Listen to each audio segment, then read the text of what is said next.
Hi folks, you're with Tacitus Today. Tacitus Today, your pushback channel, and thank you for joining this audio live stream. Please listen to this presentation as you would a radio broadcast. In this essay, I'd like to talk about the recent media information floating around the UK and elsewhere that says that Britain will have a white population minority by 2060. I think it'll happen before that on current trends at least.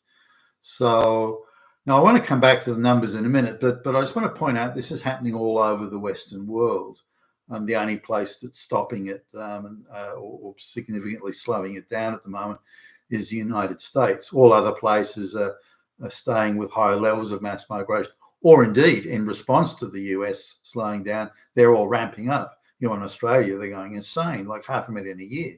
This is from a population of like 26 million. And there are places now all over Sydney where there's no white people. As I think I've mentioned a few times, if I can be on a train in Sydney City and I will be the only white person on the train or in that carriage. And that's not a rarity, or maybe it happens sometimes. That's a regular feature now. To see that many brown and black people, I used to have to, being an international business traveller, I used to have to go overseas to see that many. And it was only when I'd be in a third or another country, black country, that I would find myself being the only white person in the carriage. But I had to go thousands of miles away. I remember, just going around.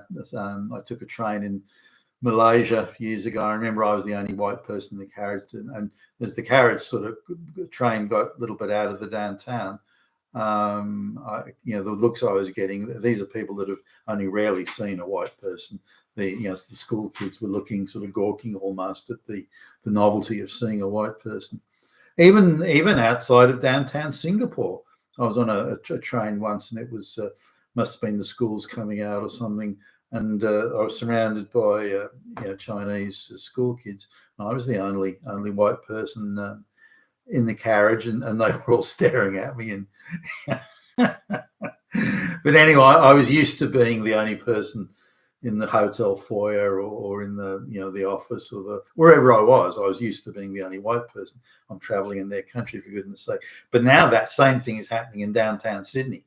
There are offices I go into, there are buildings I walk through, shopping malls, food malls, takeout food malls. Again, the public transport, the train stations. That's why I'm the only white person, or one of a tiny handful of white people, with 99% of the rest being brown or black. I mean, it's a staggering thing in Sydney, for fuck's sake.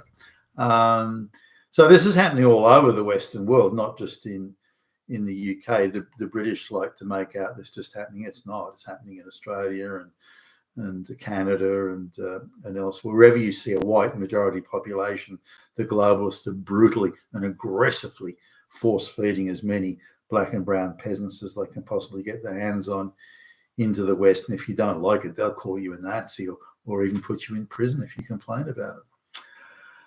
Now, just looking at the numbers, I think it was Professor Matt Goodwin came out with these numbers, and I think he's if he's saying 2060 is kind of on or about 2060 or early 2060s, I think was the crunch time when the white population goes into absolute minority.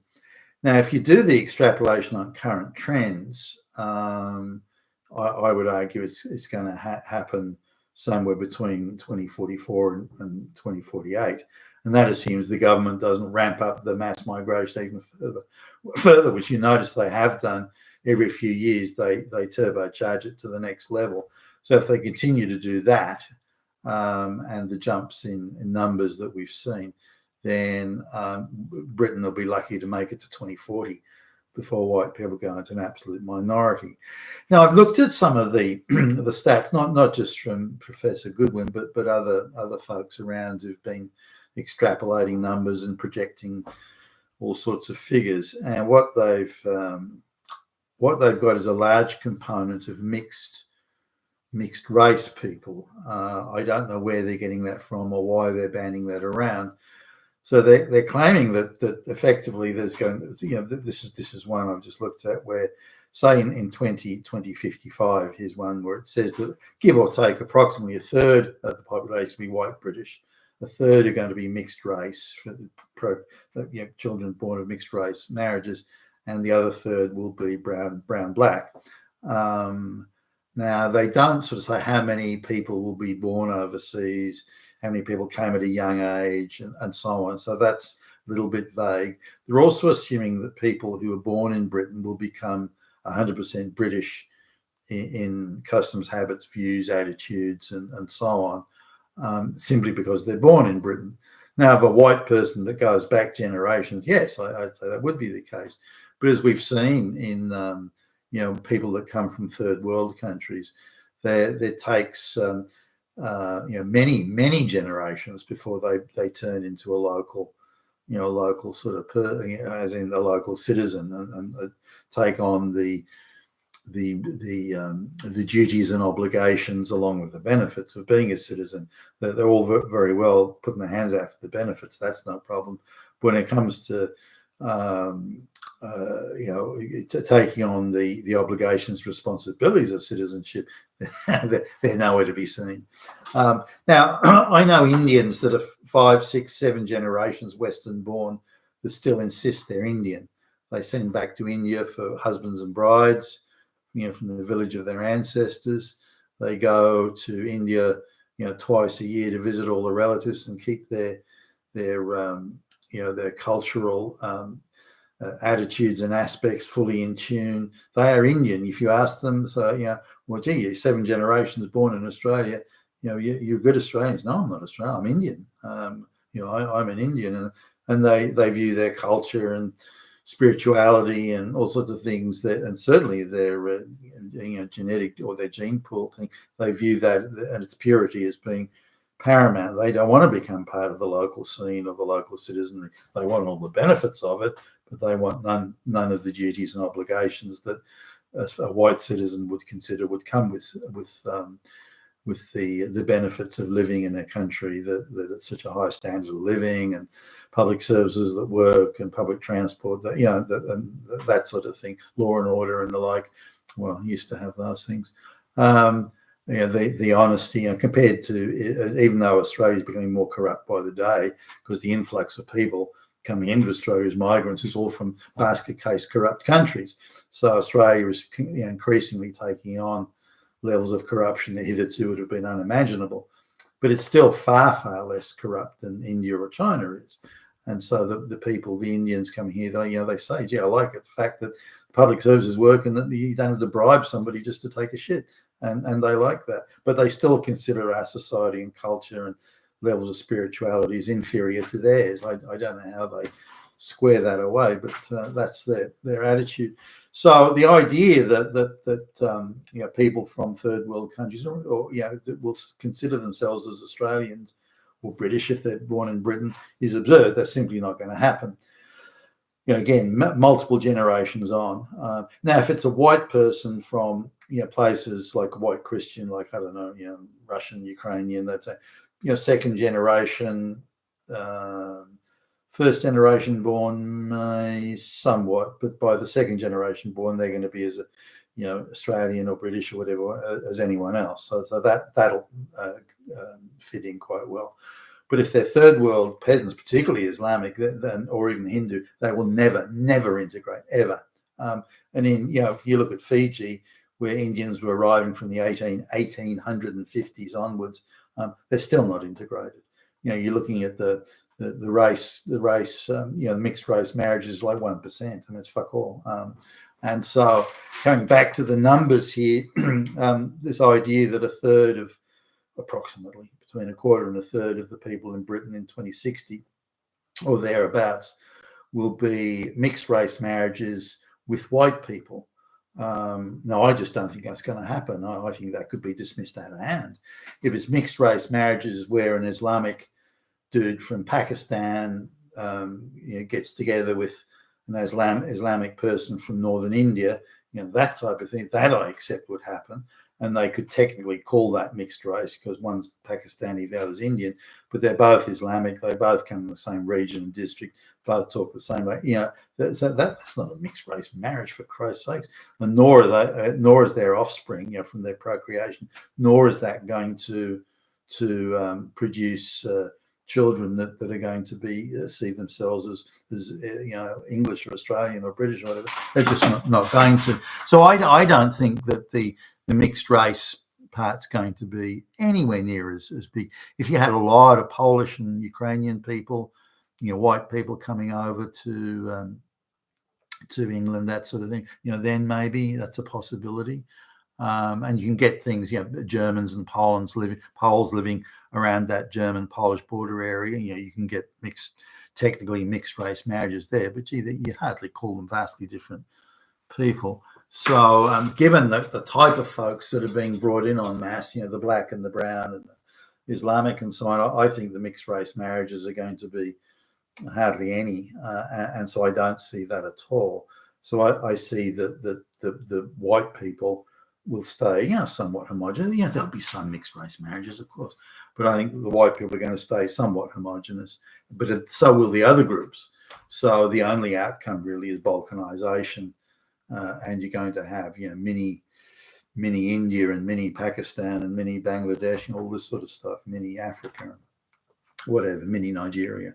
And I think that's the direction it'll head in. Now, how do you integrate this many? The advertising on TV for geez, got to be getting on for 15 plus years now. Always has like the black guy with the white chick relationship. The Asian chick with the white guy, and they're trying very, very hard to push it the mixed race thing, but unless they're going to it's going to have the effect where the dam breaks and suddenly all marriages are mixed race, unless that, which I don't think will happen. But it means that they've failed comprehensively and miserably to bring about any sort of mixed race any significant number of mixed race relationships. And wherever I go, in places where the mass migration started in Australia 25 years ago, all you see is the Chinese group here, the Filipino group there, and the Indian group there, and and so on, and so the white group. There's not even mixing them as school kids.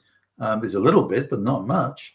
And when it comes to intimate relationships, that sort of stuff, then it's very, very rare that you see. Now, I know Indian girls who've been born in Australia and they want to date local guys, local white boys, but the families are absolutely implacably opposed to it. And so any relationships they have to be conducted, very discreetly and in a clandestine, surreptitious manner.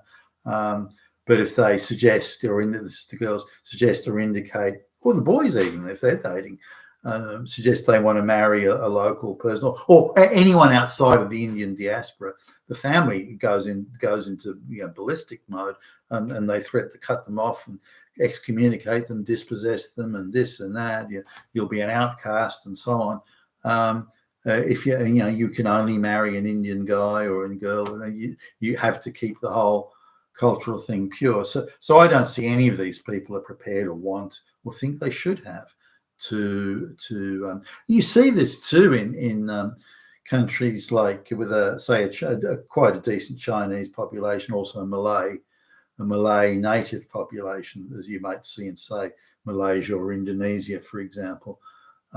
Every Chinese person I knew there, and I used to go there a lot on business, every Chinese person I knew there had a Chinese partner, a Chinese wife. Every Malaysian I knew had a local Malay Indian type thing, had a local Malay wife or husband. Nobody went outside. I'm sure there must have been some, but no one I came across I knew went outside their own racial diaspora. And yet they've been, for many hundreds of years, they've been those races have been mixed, but they're not marrying outside of their racial diaspora. So I don't think that's going to happen in Britain. I'd be very, very surprised if white people aren't in an absolute minority well before 2060. And I think when the white people are in a minority, and the other groups, take over or squabble over what's left of the ever diminishing pie, they're not going to be kind to us. I think I'll be dead by then, but they're not going to be kind to us. They openly gloat and skite and brag about in Australia how they're going to be running the show here very soon. We'll be the majority here, say the Indians. We'll decide what happens. We'll decide what whitey's allowed to do. It's not going to be nice. It's going to be very unpleasant. And yet the globalists have forced it upon us. You've been with Tacitus today, your pushback channel. Thank you for listening.